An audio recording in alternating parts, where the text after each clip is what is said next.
જય શ્રી કૃષ્ણ. સર્વ વૈષ્ણવોને મારા ભગવત સ્મરણ. અજ્ઞાનતિમિરાન્ધસ્ય જ્ઞાનાંજન શલાકયા ચક્ષુરુન્મિલિतं મેન તસ્મૈ શ્રી ગુરવે નમઃ.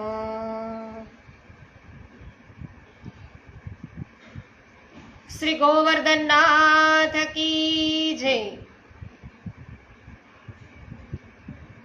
श्याम सुंदर श्री यमुने महाराणी की जय. वल्लभाधीश की जय. श्री गुसाई जी परम दयाल की जय.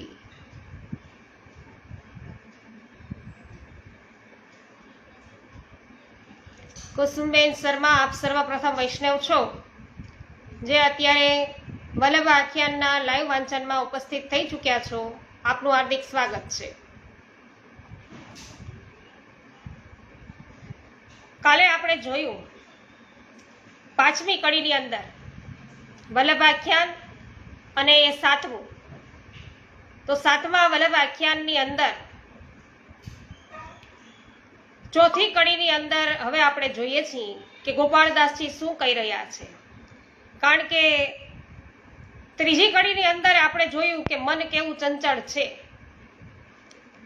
અને મન છે એ ક્યાંય ભટકતું બંધ થઈ જાય, ક્યાંક અટકે, એ સ્થિર થાય, એનો કોઈ ઉપાય છે? તો એનો ઉપાય છે એ 4થી કડીમાં હવે બતાવે છે કે બોલ વલ્લભ સુવન વિમલ વાણી, જેની ગતિ બ્રહ્માદિ દેવે ન જાણી. ગુડ રસ તત્વ જે વેદની વાણી તે, પ્રગટ કીધી ભક્ત હેત જાણી. મનીષાબેન, મુકેશભાઈ, અનિલાબેન, પ્રભુદાસભાઈ, દેવજીભાઈ, સર્વનું હાર્દિક સ્વાગત છે. તો વલ્લભાખ્યાનમાં 3 વાણી છે, ભગવદીયની, ગુરુની, આ પ્રભુની, બરાબર, અથવા તો ત્રીજું છે એ પ્રભુની વાણી. તો ત્રણેયનું રટણ છે એ 3 વાર ગાઈને કરતા કરતા કોઈ એકની વાણીનો જો સ્પર્શ થઈ જાય તો પણ જીવન જેવી ધન્ય બને. માટે દરેક કડી છે એ 3 વાર ગાઈએ છીએ. ભટકતું આપણું જે મન છે તો એ ભટકતા મનને સ્થિર કરવાનો ઉપાય છે એ બતાવે છે. આપણી દશા કેવી છે? ઘણીવાર આપણે જોઈએ છીએ કે કોઈ દિવાલની અંદર અચાનક ક્યાંકથી ઝાડ ઉગી જાય, તે વખતે લોકો શું કરે છે? એને કાપી નાખે છે. પણ બીજની શક્તિ એવી છે કે એકવાર તમે ડાળ કાપો તો પણ તે ફરીથી ઉગે. વારે વારે કાપો તોય વારે વારે ઉગે. ત્યારે કોઈ સમજદાર વ્યક્તિ હોય તે ઉપાય બતાવે. આમ ઉપરથી ડાળી કાપશો તો વૃક્ષનો નાશ નહીં થાય, કારણ કે અંદર બીજ છે. બીજની એ શક્તિ છે કે તમે ગમે તેટલી વાર કાપવાનો પ્રયત્ન કરશો, એમાંથી વૃક્ષની ડાળીઓ નીકળશે જ. માટે તમારે તો જો વૃક્ષને નષ્ટ કરવું હોય તો બીજને નષ્ટ કરો. બીજને નષ્ટ કરવાનો ઉપાય શું? એમાં એસિડ નાખો. આમ જો એસિડ નાખવામાં આવે તો બીજ છે એ નષ્ટ થઈ જાય. બીજ નષ્ટ થઈ ગયા પછી એમાં ગમે એટલું પાણી નાખો, વૃક્ષ નીકળશે નહીં. આ રીતે સમાજના લોકોએ આપણા પુષ્ટિ બીજ ઉપર એસિડ નાખવાનો પ્રયત્ન કર્યો છે. હા, જરાક તમે વાંચન ચાલુ કરો, જરાક તમે એમ થાય કે પ્રભુના નામ લઈ, ત્યાં તો બધા મંડે એસિડ રેડવા કે આને બંધ કરી દો, આનું બીજ બાયણે નીકળવું ન જોઈએ. આપણે બીજ પડ્યું છે એને બહાર કાઢવાનો પ્રયત્ન કરીએ છીએ અટાણે. આપણે તો કોઈ એવા દૈવી જીવ તો બહુ છીએ નહીં કાંઈ. આપણે એવા કોઈ પરમ ભગવદીય નથી. આપણને એમ થાય કે કાંઈક વૈષ્ણવતા જેવું આપણામાં આવે તો કાંઈક પુસ્તકોનું વાંચન કરીએ એટલે વૈષ્ણવ તો બનીએ, બીજું બધું તો ઠીક. પણ ત્યાં એસિડ રેડવા લાગે. દેવજીભાઈ, કિરીશભાઈ, પરેશભાઈ, નકુમભાઈ, એમ.આર. ખાનપરા, ગીતાબેન, સર્વ વૈષ્ણવોનું હાર્દિક સ્વાગત છે. તો વૈષ્ણવો બીજા બધાનું કામ આવું છે કે જે પુષ્ટિ બીજ પડેલું છે એને નીકળવા ન દે. તો બીજ છે એ નષ્ટ થઈ ગયા પછી એમાં ગમે એટલું પાણી નાખો વૃક્ષ નીકળશે નહીં. તો આ રીતે સમાજના લોકો આપણા પુષ્ટિ બીજ ઉપર છે એસિડ નાખવાનો પ્રયત્ન કર્યો છે. કાપવાનો પ્રયત્ન તો ઘણાએ કર્યો છે. જરાક આપણી લૌકિકમાં કસોટી થાય કે કોઈ આવીને કહે કે આટલું તમે ભગવત નામ લ્યો છો, આટલી સેવા કરો છો, કરે છે, તો પછી તમારી સાથે આવું કેમ થયું? ભાવનાબેન, જયાબેન, ચંદ્રિકાબેન, જ્યાર વડાલિયા, હેમાબેન, સ્વાગત છે આપનું. એનો અર્થ શું? લોકો ડાળીઓ કાપી નાખે છે. થોડી વાર તો આપણને થાય કે આની વાત સાચી છે, આપણે આવું કેમ થયું આપણને, પણ હજુ બીજ અંદર છે એટલે વળી થોડું સારું થાય. સત્સંગ મળે એટલે પાછી ડાળી છે એ નીકળે. ત્યાં વળી બીજો કોઈ પ્રસંગ આવે ને ફરી કોઈ કાપવા વાળા મળે. પણ જ્યાં સુધી અંદર બીજ છે ત્યાં સુધી તો આ ડાળીઓ નીકળવાની જ છે. હવે લોકોએ વિચાર કર્યો કે આના બીજમાં એસિડ નાખી દઈએ.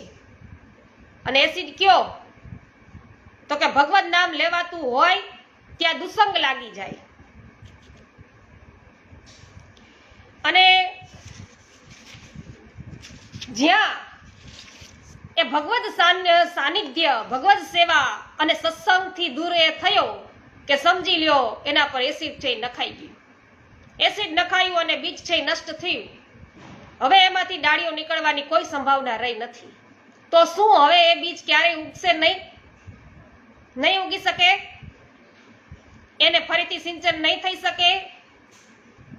શાસ્ત્રોકારો કહે છે કે હજુ એક ઉપાય છે. ભલે એસિડ નાખીને એ બીજને નષ્ટ કર્યું, પણ હજી એ બીજનો ઉપર કોઈ અમૃતનું સિંચન કરી દે ને તો એ જીવંત થઈ જાય અને એમાં ડાળી ફૂટે. તો આ સત્સંગ શું છે? સત્સંગ બીજું કાંઈ નહીં પણ આ જગતની અંદર આપણા એસિડ નાખીને જે બાળેલા બીજ છે એની ઉપર આપણે 4 દિવસ છે એ આપણે અમૃતનું સિંચન છે એ કરવાનું છે. કરવા દે કોક તો. ગોપાલભાઈ, હંસાબેન, મનીષાબેન માકડિયા, હિનાબેન, સર્વનું સ્વાગત છે. બાકી વૈષ્ણવો પરમ ભગવદીઓ હોય જેમની સાથે પ્રભુ સાક્ષાત વાતો કરે છે,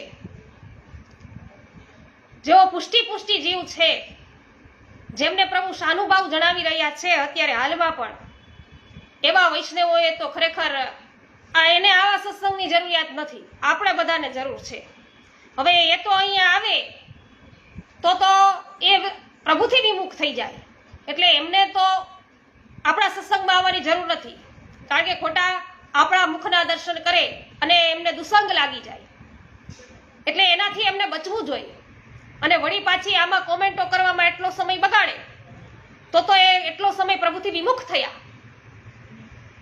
ત્યારે આપણને તાપ થવા લાગે કે ઓહો, એવા પરમ ભગવદીઓ હતા જે આપણા સત્સંગમાં આવ્યા અને વિમુખ થયા, દુસંગ લાગ્યો. એટલે હંમેશા બચવું જોઈએ. આવી 2-4 મિનિટો આપણે કોમેન્ટોમાં બગાડાય નહીં. અને અહીંયા છે આપણે તો વૈષ્ણવો સત્સંગ કરવો છે કારણ કે આપણા તો બીજ બળી ગયા છે. તો આપણે સત્સંગ કરી, અમૃત છે સત્સંગનું એ રેડવાનું છે. તો આ સત્સંગ શું છે કે સત્સંગ બીજું કાંઈ નહીં પણ આ જગતની અંદર આપણા જે બીજની અંદર બીજ ઉપર કોઈએ એસિડ નાખ્યું છે એ આપણે સત્સંગ કરી અને અમૃતનું સિંચન કરવાનું છે. એટલા માટે તો અહીં કહ્યું કે બોલ વલ્લભ સુવર્ણ વિમલ વાણી, જેની ગતિ બ્રહ્માદિ દેવે ન જાણી. આ સમાજે આપણા મનની અંદર રહેલા બીજને નષ્ટ કરવાનો પ્રયત્ન કર્યો, આપણા મનને વાસનાઓથી ભરી દીધું. એ મનને સ્થિર કરવા માટે અમૃતનું સિંચન કરવું પડશે. એ આપણા ભણેલા નષ્ટ થઈ ગયેલા બીજને પુનઃ જાગૃત કરવામાં મદદ કરશે. એ અમૃત કયું? તો કે ગોપાળદાસજી એવું કે છે કે શ્રી મહાપ્રભુજી, શ્રી ગુસાઈજી, શ્રી ગોકુળનાથજી, શ્રી હરિરાયજી મહાપ્રભુજી વગેરે એ જે ગ્રંથો આપ્યા એ ગ્રંથો આપની વાણી છે. અને આ આચાર્યોની વાણીનું જેટલું અવગાહન થાય, ઉચ્ચાર અને વાંચન થાય એ અમૃત છે. જ્યારે પણ આપણે સર્વોત્તમ સ્તોત્રનો પાઠ કરીએ ત્યારે એમ ન માનવું કે હું પાઠ કરું છું. આ તો સાક્ષાત શ્રી ગુસાઈજીના અધરામૃત રૂપ વાણી છે. જે અધરામૃત દ્વારા જન્મથી મૂંગા એવા ગોપાળદાસજી બોલતા થયા, તો કૃપા મારા ઉપર પણ થશે. આવા વિચાર કરીને પાઠ કરીએ તો અમૃતનું સિંચન છે એ આપણી ઉપર થાય. અને અહીં ગોપાળદાસજી કહે છે કે બોલ વલ્લભ સુવન વિમલ વાણી.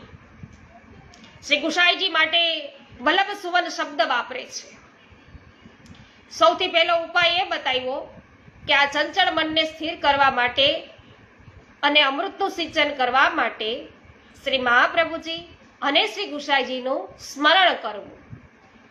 આવ વલ્લભ સુવન શબ્દથી વલ્લભનું સ્મરણ પણ થાય અને સુવન એટલે પુત્ર, તેથી વલ્લભના પુત્ર શ્રી ગુસાઈજીનું પણ અહીંયા સ્મરણ થાય. કોઈ પણ વસ્તુ શુદ્ધ કરવી હોય તો યા તો ધોઈને થાય, ધોઈએ તો થાય, અથવા તો તપાવીને થાય.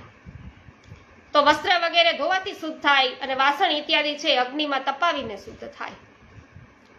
પુષ્ટિ માર્ગમાં પણ જીવને શુદ્ધ કરવા વાળા બે તત્વ છે, જલ અને અગ્નિ તત્વ. આ બે તત્વ દ્વારા જીવ છે એ શુદ્ધ થાય. જલ તત્વ એટલે શ્રી યમુનાજી અને અગ્નિ તત્વ એટલે આપણા શ્રી મહાપ્રભુજી. તો આ બંનેની કૃપા થાય તો જીવ છે એ શુદ્ધ બને. અને માટે કહ્યું કે બોલ વલ્લભ સુવન વિમલ વાણી જેની. આપણે ત્યાં જે ગ્રંથો છે તે ગ્રંથ સ્વરૂપે સાક્ષાત શ્રી મહાપ્રભુજી અને સાક્ષાત શ્રી ગુસાઈજી બિરાજે છે.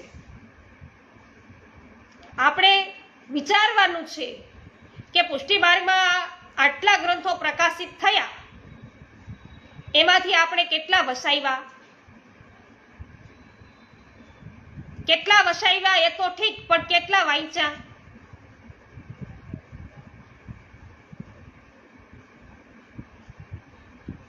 સરસ. ગોકુલ આવ્યું છે મારે આંગણે, એકવાર આવો મહારાજ. ખૂબ સરસ પવનભાઈ. આપણે એમાંથી કેટલા વાંચ્યા? વસાવ્યા તો હાલો કદાચ. તો શ્રી મહાપ્રભુજી અને શ્રી ગુસાઈજી આજે બેઠકજી સ્વરૂપે, પાદુકાજી સ્વરૂપે, હસ્તાક્ષર સ્વરૂપે, ગ્રંથ સ્વરૂપે પ્રગટ બિરાજે છે. ગ્રંથોમાં એ સામર્થ્ય છે જે આપણી ગ્રંથિઓને તોડે એ ગ્રંથ કહેવાય, અને જે આપણી ઉપર શાસન કરે એ શાસ્ત્ર કહેવાય. તો આપણે અત્યારે ગ્રંથોનું વાંચન કરીએ છીએ. 16 ગ્રંથ શ્રી મહાપ્રભુજીના સર્વશ્રેષ્ઠ ગ્રંથોમાં આવી જાય તો એ 16 ગ્રંથોનું આપણે વાંચન કરીએ છીએ. તો શું કીધું છે? એ ગ્રંથો છે આપણી ગ્રંથિઓને તોડે, ને જે આપણી ઉપર શાસન કરે એ શાસ્ત્ર કહેવાય. તો આ ગ્રંથો આપણી એક એક ગ્રંથિઓને તોડે છે. પુષ્ટિ માર્ગની સૌથી મોટી ગલતી એ થઈ ગઈ છે કે નથી આપણે વાંચતા, કે નથી આપણે સમજતા. ઘણા એવું પૂછે છે કે આ સમયમાં ધર્મને સૌથી મોટો ખતરો કોનો છે? ઘણાને લાગે છે કે પાશ્ચાત્ય સંસ્કૃતિનો, પશ્ચિમી સંસ્કૃતિ છે ને કે એ આપણા ધર્મને હેરાન કરે, ખતરો છે એનાથી. તો આ કલયુગના ફાસ્ટ લાઈફનો ખતરો છે, પણ મને લાગે છે કે ધર્મને આમાંથી કોઈ છે એ કોઈનો પણ છે એ ખતરો ખોટી સમજણનો છે. એનો નથી, પણ આપણી જે ખોટી સમજણો છે એનો છે. આજે આપણે બધા એનાથી પીડાઈ રહ્યા છીએ.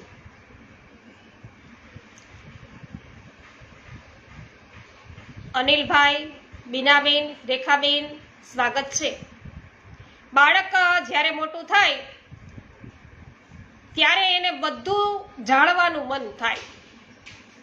જાણવા માટે એ પોતાની મમ્મીને સૌથી પહેલા પૂછે, ને જ્યાં બાળકના મનમાં પ્રશ્ન જાગે ત્યારે એ એની માતાને જઈને પૂછે કે માં, યમુનાજી ઠાકોરજીના શું થાય?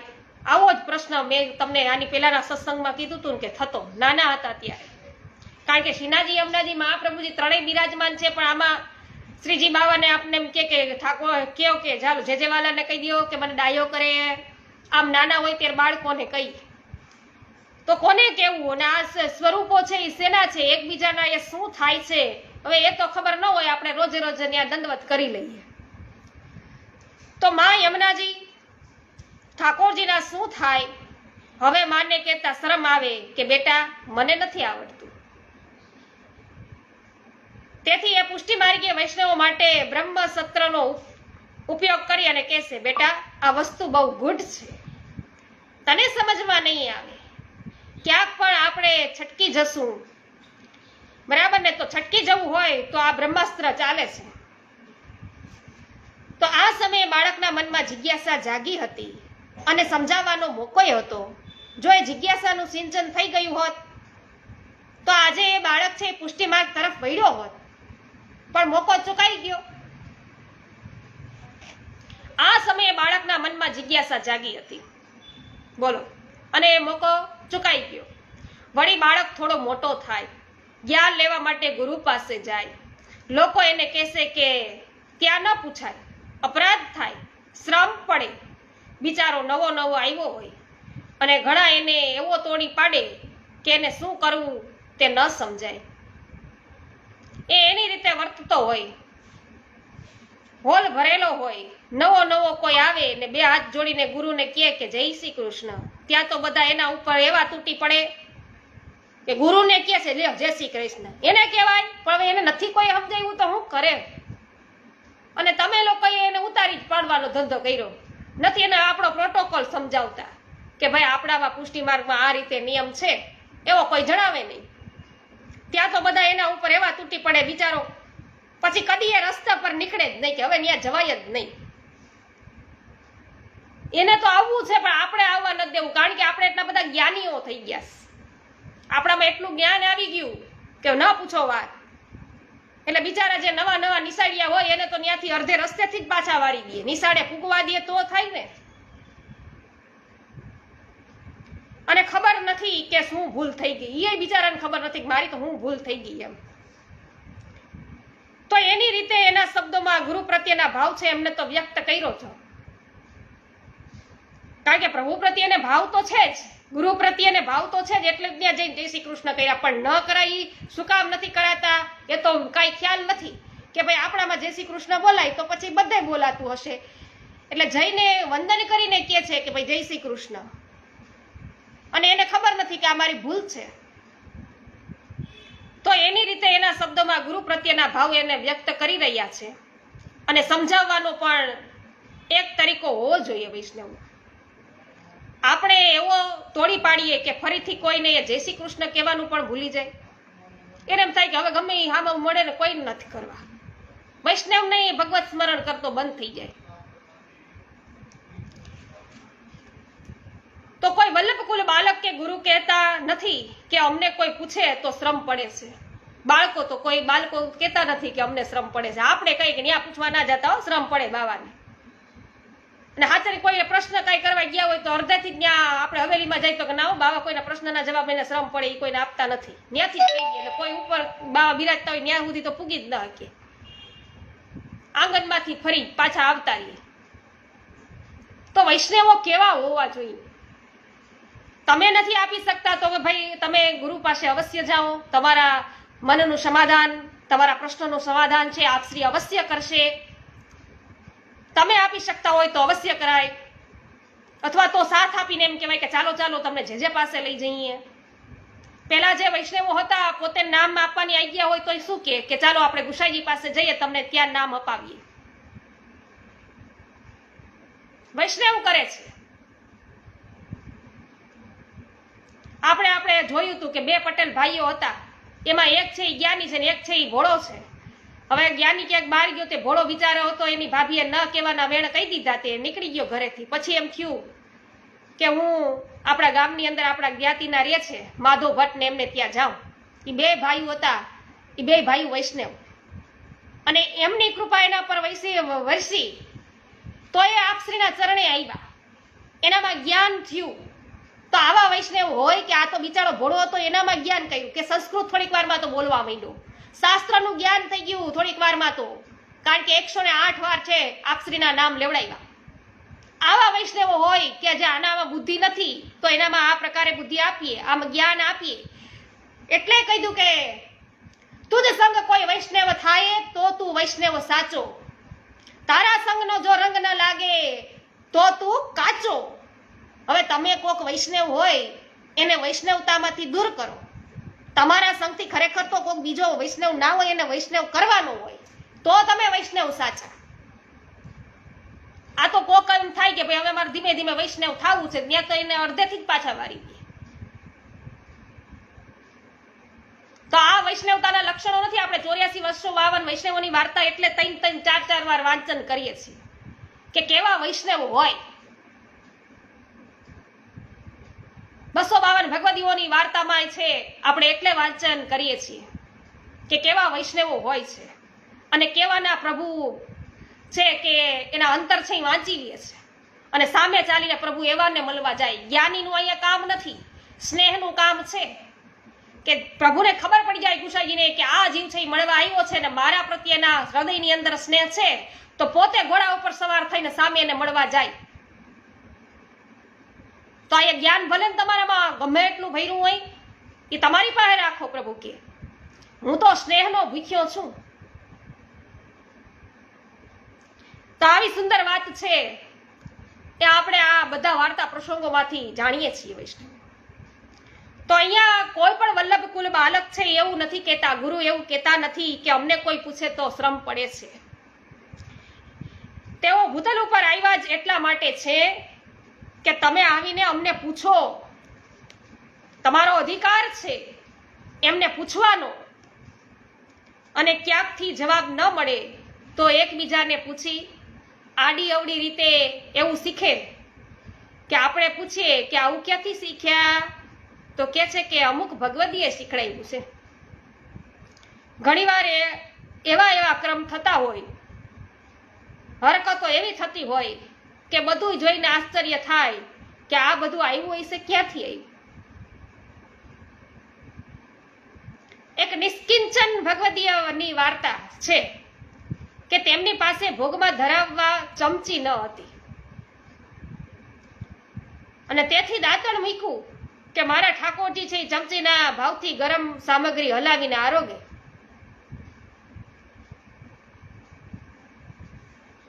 તો ગામના બધા વૈષ્ણવોએ આ જોયું. એમણે વિચાર કર્યો કે અમે આટલા વર્ષોથી સેવા કરીએ છીએ અને અમારા ઉપર કૃપા ન થઈ અને આ વૈષ્ણવ ઉપર આટલી બધી કૃપા થઈ, એનું કારણ આજે સમજાઈ ગયું કે અમે તો ભોગમાં ચમચી ધરાવતા હતા અને સાનુભાવ કેવી રીતે થાય હવે ચમચી ધરાવીએ એટલે આજે સમજાયું કે દાંતણ એમાં ધરવું જોઈએ. પછી તો એમણે એટલા દાંતણ ભોગમાં ધરાવવા માંડ્યા કે ગામમાં ક્યાંય દાંતણ ના મળે. લ્યો હવે સુકામે કયા ભાવથી ધર્યા છે એ તો કોઈને કઈ જાણવું જ નથી. ભાઈ એની પાસે ચમચી નથી તો કોઈએ 5 મહાભૂતોના ભાવથી તો કોઈએ 11 મૂક્યા ને કોઈએ 11 ઇન્દ્રિયોના ભાવથી 11 મૂક્યા ને વાત જવા દો તમે. તો વાલા વૈષ્ણવ ઈ કાંઈ એને દાંતણ ઓલી બાઈમાં મૂક્યું છે નિષ્કંચન ભગવદીએ, એ તો ચમચીનો અભાવ છે ને ચમચી નથી એટલા માટે મૂક્યું. પણ પ્રભુ કાંઈ એટલે નથી આવ્યા, પ્રભુ તો એનો ભાવ જોઈને આવ્યા કે ઓહો આનો ભાવ તો જો, મારા પ્રત્યે એને સ્નેહ તો જો, એટલે પ્રભુની આરોગવા આવ્યા છે, એટલે પ્રભુ એને સાનુભાવ જણાવે છે. તો બધાને એમ કે દાંતણ ધરાવ્યું એટલે સાનુભાવ જણાવે. તો શ્રી ગુસાઈજીએ ગામમાં અહીંયા પધાર્યા, જુએ છે તો બધી સામગ્રીમાં દાંતણ જ દાંતણ. વાહ ભાઈ વાહ, ભાઈ આ કયો મનોરથ છે? આ કઈ જાતનો મનોરથ છે કે આજ બધે દાંતણ જ દેખાય? મનોરથ તો ઠીક, પણ અમે તો પેલા વૈષ્ણવનું જોઈ અને દાંતણ ધરીએ છીએ કે અરે વૈષ્ણવ તો નિષ્કિંચન છે, એની પાસે ભોગમાં ધરાવવા માટે ચમચી નથી એટલે દાંતણમાં મૂકે છે. તમે તો સાધન સંપન્ન છો, તમે શા માટે દાંતણ મૂકો છો? આમ આપણે જે કરવાની આજ્ઞા કરી છે તે કરી શકતા નથી અને જે કરવાનું નથી કહ્યું એને એવું ચલાવીએ છીએ કે આ બધું ક્યાંથી આવ્યું એની નવાઈ છે લાગે આપણને. તેથી શ્રી મહાપ્રભુજી શ્રી ગુસાઈજીની વાણીનો આશ્રય, ગ્રંથોનું અવગાહન, ગ્રંથોનું દર્શન વગેરે આપણે કરીએ એ જરૂરી છે. 84-252 વાર્તાઓ, શિક્ષાપત્ર, ષોડશ ગ્રંથો વગેરે આપણે દરેક વૈષ્ણવના ઘરમાં હોવા જ જોઈએ. અને અહીં બેઠેલા કેટલાક ઘરમાં એ બધું છે અને કેટલાક રોજ એવું વાંચન કરે છે. લગભગ 25% લોકો હોઈ શકે. જો આપણા ઘરમાં આટલું બધું સાહિત્ય છે ત્યારે તમે એટલો નિયમ ન લઈ શકો કે રોજ રાત્રે કોઈ ગમતા પુસ્તક કે મેગેઝિનનું એક પેજ વાંચીને સૂઈ જવું. એટલું ન કરી શકાય, નથી થઈ શકતું. આ યુગમાં નથી થઈ શકતું. આપણી પાસે પુસ્તક પહેલા છે 84 વૈષ્ણવની વાર્તા, પણ હવે સાંજે પેલું અનુપમા આવી ગઈ હોય ને આપણે ગોઠવાઈ ગયા હોય, હવે એમાં ઈ પુસ્તક કેવી રીતે યાદ કરવું? કલર્સ આવે, સ્ટાર આવે, એમાં બધાનો એમાં જોવું કે પછી આ પુસ્તક વાંચવું. સાંજે તો પ્રાઇમ ટાઈમ હોય, દેશ વિદેશના એક તો સમાચાર કેવા આવતા હોય, કેટલા યુદ્ધો ફાટી નીકળ્યા, કેમ ખબર પડે આપણે એ ન જોઈએ તો? એટલા માટે વૈષ્ણવો કે આ રાત્રિનો જ સમય પસંદ કર્યો કે ભલે આપણા ઘરની અંદર પુસ્તકો છે પણ બધા એને અનુકૂળ ન આવે, બધા એ ન કરી શકે. કા ઘરમાં જ કોક આપને કે બહુ ભક્ત થઈ ગયા, હવે જોવો ને ટીવી તમે બેહીને અહીંયા વાંચવાનું તો પછી વચાય. ત્યારે તમે તમારા મોબાઈલ, કોકને એમ લાગે કે આ બેન મોબાઈલ જોવે છે ને આપણે તો ભગવદ વાર્તા સાંભળી લઈએ. કોને ખબર હે ભગવાનનું નામ લેવાઈ જાય. 84 વૈષ્ણવ છે એનું વાંચન સાંભળી લઈએ, 252 વૈષ્ણવનું વાંચન સાંભળી લઈએ, ષોડશ ગ્રંથનું વાંચન સાંભળી લઈએ. તો આ શ્રેષ્ઠમાં શ્રેષ્ઠ એક માધ્યમ થયું. વાંચન આપણે ઘરે ન કરી શકીએ તો કઈ નહીં, ચાલો મોબાઈલમાં આવે છે જોઈ લઈએ. સાંભળવા જ મળે છે ને, અને શ્રવણ તો સર્વશ્રેષ્ઠ ભક્તિ કઈ. પણ એના અર્થો અલગ અલગ નીકળે ને. તો 25% જેટલા વૈષ્ણવો છે એ આવી રીતે રોજે રોજ રાત્રિના પુસ્તક વાંચે. આમાં તો એવું જ કીધું કે માત્ર તમે એક પેજ વાંચો અને પછી ના સૂઈ શકો, એટલું તમારાથી ના કરી શકાય એમ કહીશ. જો આમાં તો આપણે તો સરસ રીતે કરીએ છીએ એવું આપણને અહેસાસ થઈ જાય. ચાલો, તો કરી શકાય એવું તો બધા સ્વીકારે છે, પણ કેટલા કરશે? જુઓ, જેમ તમે શ્રી મહાપ્રભુજીની વાણીનો પરિચય કેળવશો, આપોઆપ પુષ્ટિ રસ છે એ હૃદયમાં જાગશે. હૃદયમાં જે બીજ પડેલું છે, બળેલું પડ્યું છે, એની અંદર અમૃતનું સિંચન કરશો તો જ એવા પુષ્ટિ વૃક્ષ છે એ પલ્લવિત થશે. અને આજે આ અનિવાર્ય છે, આ સમયની અંદર આ અનિવાર્ય છે. આપણી પાસે આજે કેટલીક સુગમતા છે. ખરેખર શ્રી હર્ષાનીજી ટ્રસ્ટને તો આપણે જેટલા અભિનંદન આપીએ ને વૈષ્ણવો એટલા ઓછા છે, કારણ કે એમણે એક ક્રાંતિ કરી છે. શ્રી મહાપ્રભુજીની વાણી એમણે ઘેરે ઘેરે પહોંચતી કરી, વળી એ વાણી વૈષ્ણવોને સમજાય એ રીતે પહોંચતી કરી છે. આ જેવું પુસ્તક વાંચું છું એ આ ટ્રસ્ટનું. અને વૈષ્ણવો શ્રી વલ્લભની વાણીને આત્મસાત કરી શકે એ રીતે સરળ ગુજરાતી ગ્રંથોની અંદર આપણને સુલભ કરી આપ્યા છે આ ગ્રંથો. કારણભૂત ગ્રંથો સંસ્કૃતમાં હોવાથી બધા એમને સમજી ન શકે, તો આટલી કૃપા આ લોકોએ આપણા પર કરી છે, આ ભગવદીઓએ. તો હવે આટલી બધી વ્યવસ્થા આપણી પાસે હોય અને છતાંય વાંચવાની તત્પરતા આપણે ન બતાવીએ તો એ આપણા દુર્ભાગ્યની વાત કહેવાય. ઇન્દુબેન, હેમાબેન, બિયારા અરદેશના, સેજલબેન, ભાવનાબેન, જયસુખભાઈ, બધાનું સ્વાગત છે. અમારે ઘેર 8 થી 10 સત્સંગ થાય છે. ઓહો હો, ખૂબ જ સુંદર. ઘણી કૃપા છે એ આપશ્રીની, શ્રી મહાપ્રભુજીની, યમુનાજીની આપના પર વરસી રહી છે. શ્રી ગુસાઈજીની પણ ખૂબ જ સુંદર આપ પર કૃપા વરસી કહેવાય તો જ આટલો સત્સંગ થાય.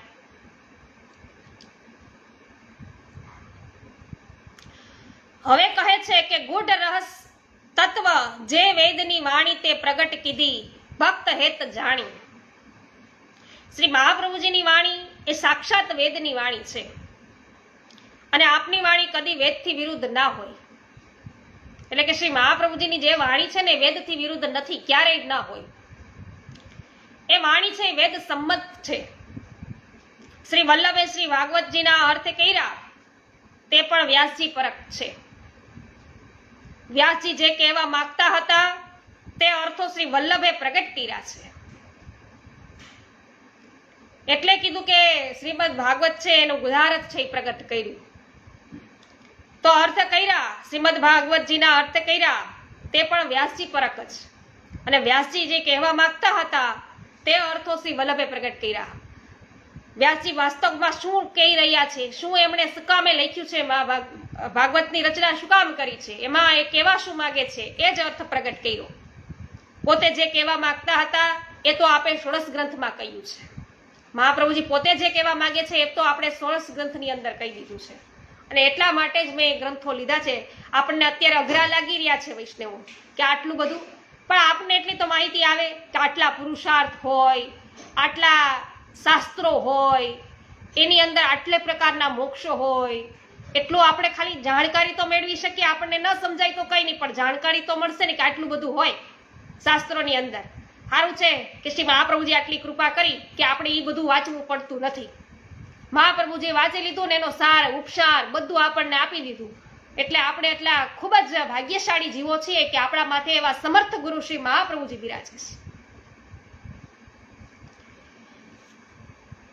શ્રી મહાપ્રભુજીના સ્વતંત્ર અભિપ્રાયની અભિવ્યક્તિ ષોડશ ગ્રંથમાં અને વ્યાસજીએ જે પ્રગટ કરવા માંગતા હતા તે અક્ષરશઃ શ્રી મહાપ્રભુજીએ સુબોધીજીનીમાં પ્રગટ કર્યું છે. તો પોતે જે કહેવા માંગતા હતા એ ષોડશ ગ્રંથમાં કહ્યું છે, અને વ્યાસજી જે કહેવા માંગે છે એના માટે આપણે શ્રી સુબોધિનીજી છે એની રચના કરી છે. ને એટલા માટે આપણે જ્યારે વાણીનું ચિંતન, મનન અને નિધિધ્યાસન કરીએ તો આપણને એ ભાવ છે સ્ફુરિત થાય અને હૃદયમાં એ ભાવ છે જાગે. અને શ્રી મહાપ્રભુજીની વાણી વેદવાણી કેવી રીતે કહેવાય? મહાપ્રભુજીની વાણી આપણે વેદવાણી કીધું કે વેદવાણી છે એવું જાણ્યું. તો વેદવાણી કેવી રીતે કહેવાય? તો તે હવે 5મી ટૂંકમાં બતાવે છે કે શ્રી નંદ નંદન રૂપે રાસલીલા કરી પોતે ન ઉચરી છાની રાખી, દિવસ એકાર્ધિની ઉતરા કુંવર પ્રતિ વ્યાસ નંદન વિમલ વદન ભાખી. અને આ પંક્તિની અંદર ગોપાળદાસજી શું કહે છે એ આપણે આવતીકાલે જોઈશું વૈષ્ણવ. એટલે આપણી લિંક તૂટે નહીં. જયસુખભાઈ, લતાબેન, ચૌહાણભાઈ સ્વાગત છે. સર્વનું ચૌહાણ જ્યોત્સનાબેન સ્વાગત છે. તો વૈષ્ણવો આજે સર્વને મારા જય શ્રી કૃષ્ણ. બોલો શ્રી વલ્લભાધીશ કી જય. ગુસાઈજી પરમ દયાલ કી જય.